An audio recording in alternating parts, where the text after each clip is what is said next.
এই বোর্ডে লেখাটা সবাই দেখতে পাচ্ছ কিনা? দেখো তো এখানে কি লিখছি, মূলদীয় ভগ্নাংশের প্রকাশ। এখন মূলদীয় ভগ্নাংশের প্রকাশ এটা অত্যন্ত সহজ একটা বিষয়, যেটা বিভিন্ন চাকরি পরীক্ষাতে আসে। দেখো 0.1 যদি আমরা লিখি, এইটাকে যদি মূলদীয় ভগ্নাংশ প্রকাশ করতে হয় তাহলে বিষয়টা কেমন হবে? তাহলে আমরা প্রথমে এরকম একটা মাঝখানে দাগ দেবো, অর্থাৎ যেটাকে আমরা ভাগ বলি। এই 1 এর জন্য উপরে একটি 1 লিখলাম আমরা, আর এই দশমিকের জন্য এই ভগ্নাংশের নিচে একটি কি লিখবো, 1 লিখবো। এবং এই দশমিকের ডান পাশে যতগুলো অঙ্ক থাকবে, দশমিকের ডান পাশে যতগুলো অঙ্ক থাকবে ঠিক এখানে ততগুলো শূন্য লিখব।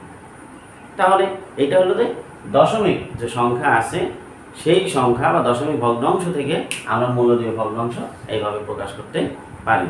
এখন দেখো যদি এই রকম থাকে তাহলে আমরা পারবো কিনা। এইরকম যদি প্রশ্নটা থাকে, এইটাকে দেখো এখান থেকে এখানে কিন্তু একটু পার্থক্য আছে। এখানে দশমিক ছিল, এখানেও দশমিক আছে, এখানে কিন্তু কোনো আবৃত চিহ্ন নেই, কিন্তু এখানে আবৃত চিহ্ন আছে। তাহলে যদি আবৃত চিহ্ন থাকে বা পৌনঃপুনিক চিহ্ন থাকে তখন সেই ক্ষেত্রে আমরা কি লিখতে পারি?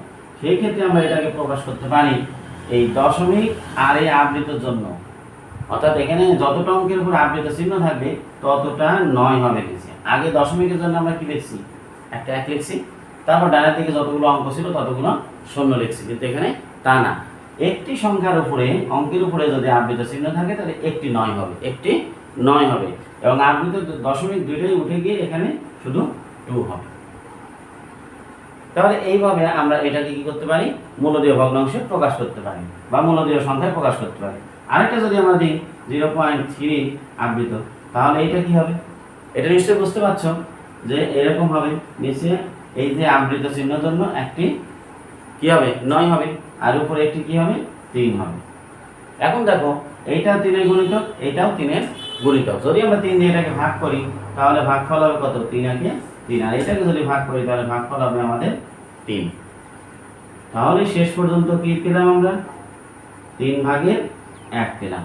তাহলে এইটা হলো এইটা মূলদীয় ভগ্নাংশ, এইটা হলো এটা মূলদীয় ভগ্নাংশ, এটা হলো এটা মূলদীয় ভগ্নাংশ। তাহলে আমরা এখন যে কোনোটা পারবো আশা করা যায়।